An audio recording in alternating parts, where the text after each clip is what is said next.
busy doing computer things right now. She's the development associate at Creative Partners. So while she gets that going, I'm going to tell you a little bit about where this idea came from and why.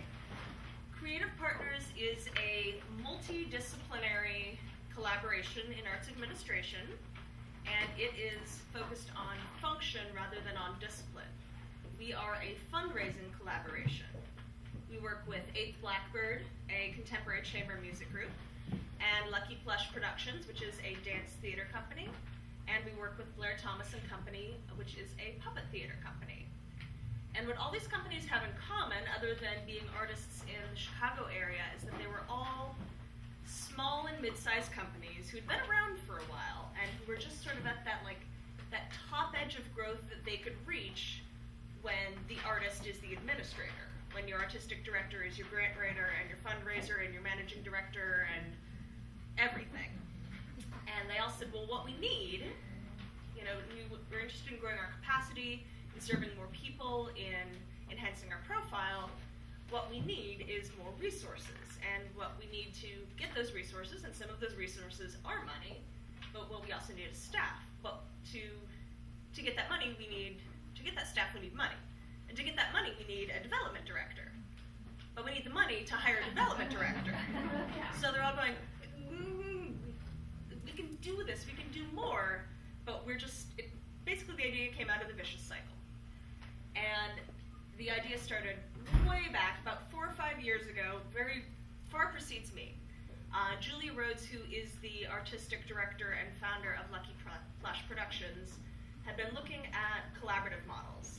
And she had been doing some research, working with some other dance companies in town. She had done some work with audience architects and Page Center. And then she realized that what they needed, her original idea was shared executive director across a couple companies. And she said, that doesn't work. No, that's not going to be feasible. And then she also realized that doing it all within her discipline of dance, largely dance, hers is very dance theater, but doing it within dance limits you because you've got this dance audience. Well then, you're not going to expand that audience a whole lot. You're going to be going after the same dance audience that already sees dance, so you're just asking them for 3 things instead of 1. And what it became was the realization that it needed to be an interdisciplinary, cross-disciplinary collaboration. So you've got this aesthetic commonality because you're a kind of crazy, great experimental chamber music sextet. Well, the people that love you are going to be people that see some crazy experimental dance theater and go, oh, yeah, I like that. Instead of, maybe the same people that would go to the Joffrey and go, that's not cool enough for me. And, same with Blair Thomas and Company, puppet theater. It's, it's not your big Goodman genre. So they realized that they needed a development director because they needed to raise the funds to start building their capacity, and they wanted to do it in a multidisciplinary way so that that audience, like Amazon recommendations, if you like Lucky Plush, you might also like Blair Thomas and Company, add to cart. So, after many years and much research, we came together with the Arts Work Fund and wonderful consultant Cheryl Yuen from Arts Work Fund and the Northwestern Center for Entrepreneurial Law and the MacArthur Foundation and the Prince Charitable Trusts, and they said, okay, you've done the research, you've got the agreements together, you're working on finding staff, so the MacArthur Foundation committed to 3 years of startup funding for us. So all of these companies had the ability to really start practice of this idea and really start growing that capacity without having to take some of those precious little funds and put that at the idea immediately. So we are 1 year and 5 months into Creative Partners. We started in January 2013, and we are learning. We're doing a lot, we're getting a lot of great results, but we still see it very much as a learning process and learning from each other among companies. So, do we have the video ready to go? Okay, cool. Deidre's going to show you a quick video excerpt of what each company's work looks like and how you can sort of see that aesthetic commonality start to come together. And then, do you want to talk a little bit about the companies and sort of our... Yeah, Dana mentioned our 3 partner companies. They're 8th Blackbird, a contemporary classical chamber music sextet that's won 3 Grammys, toured internationally, and is a group that I admired as a musician for a long time. Lucky Plush Productions is a dance theater company that has won tons of awards and accolades and advances the dance field in the same way that 8th Blackbird does. Blair Thompson Company is a small chamber puppet theater. What's great about this idea is that it's artist-driven fundraising. It's not as though Dana, as a freelance grants consultant, was like, "Hey, you 3, come to me. Like, I want to work for you." No, it was the artist saying, "We have this in common. What do we do about it?" So the video that I'll show you now is actually a collective appeal video that we created last December for an end-of-year ask.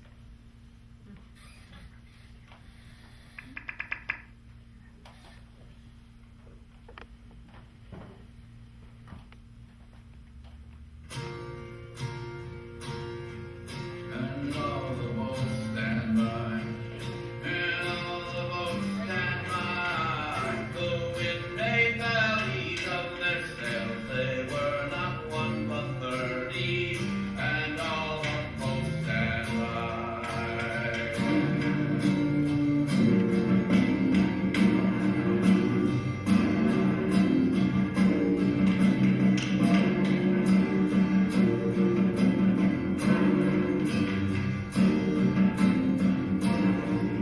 And there she preaches them. You've seen this before, right? No, man, I can't totally remember if I saw this. I am getting, like, extreme deja vu right now. I swear I've seen this. What I'm trying to say is that, like, I worked really hard on this. Oh, it's yours. Yeah, actually, it is mine. And I almost took the time to trademark it, but it's super expensive, so I didn't.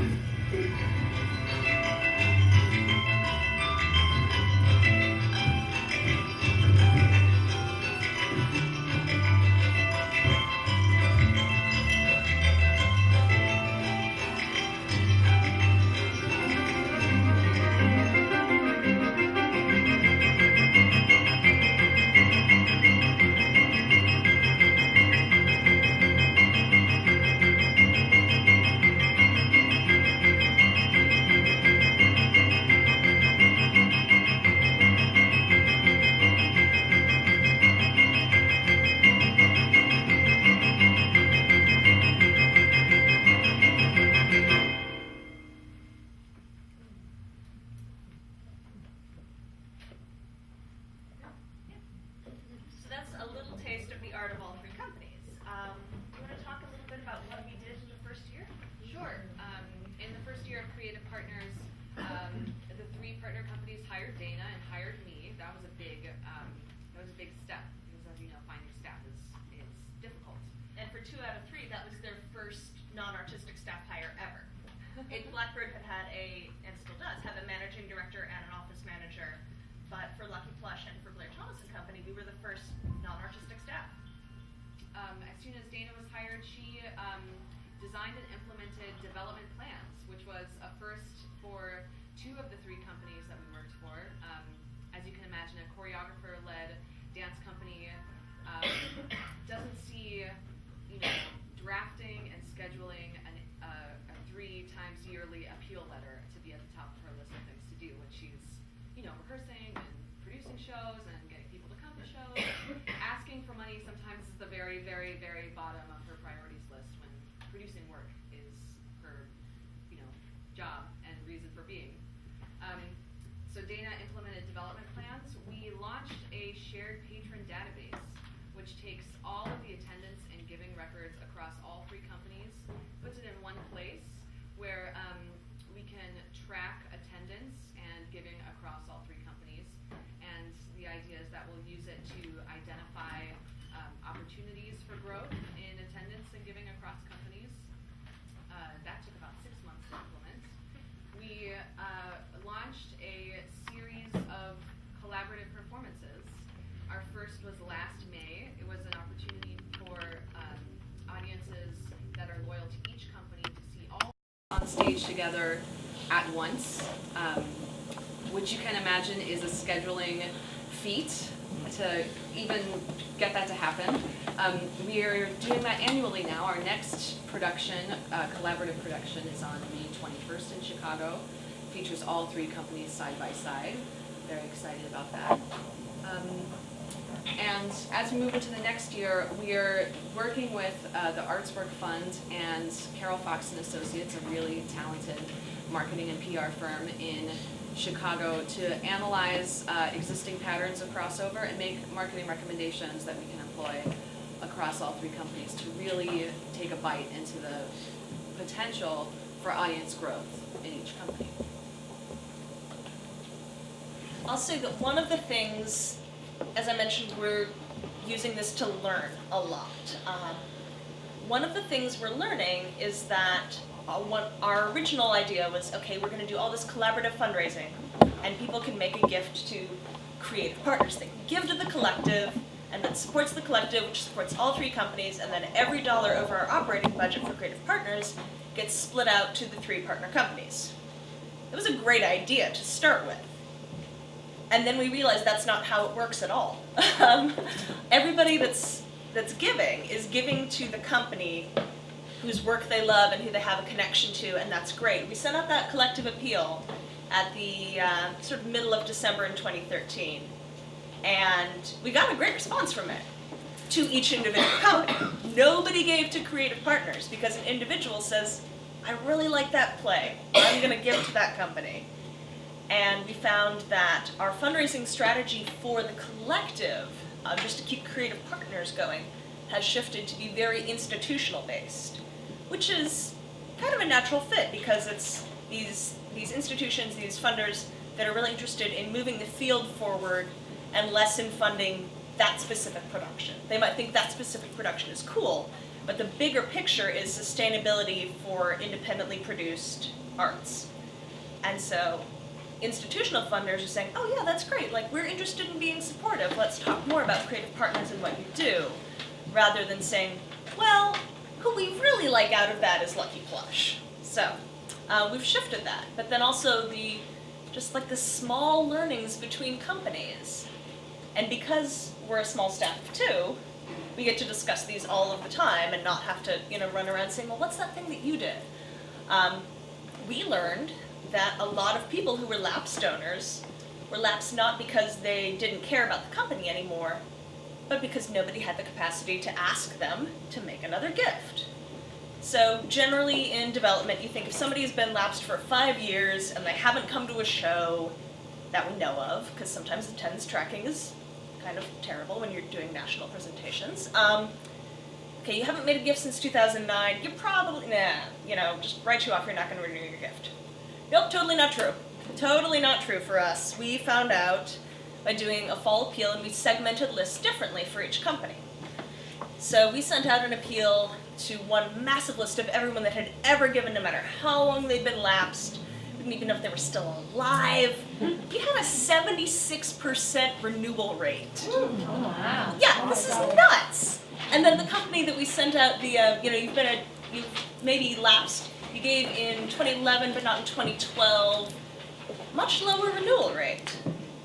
Because the pool, we just narrowed it down when we didn't need to, and we realized we have this capacity now that we're trying to do all the best things with, and we get to learn, because we've got that 3-year startup period where we get to learn and figure out what works, and then we can say, hey Blair, so we tried this thing with Lucky Plush, and it was great, and we should try it with you. So let's talk about somebody who saw you in 2005 and you haven't heard from since. Like, give me that guy's name. I know we'll have a chance to answer questions in the breakout sessions, but if now is an appropriate opportunity, if anyone has a question that burns deep down, I'd be happy to answer it. We should probably go to the next presenter. Next presenter. Okay, Let's do cool. it. Thanks. We may see you in the breakout session.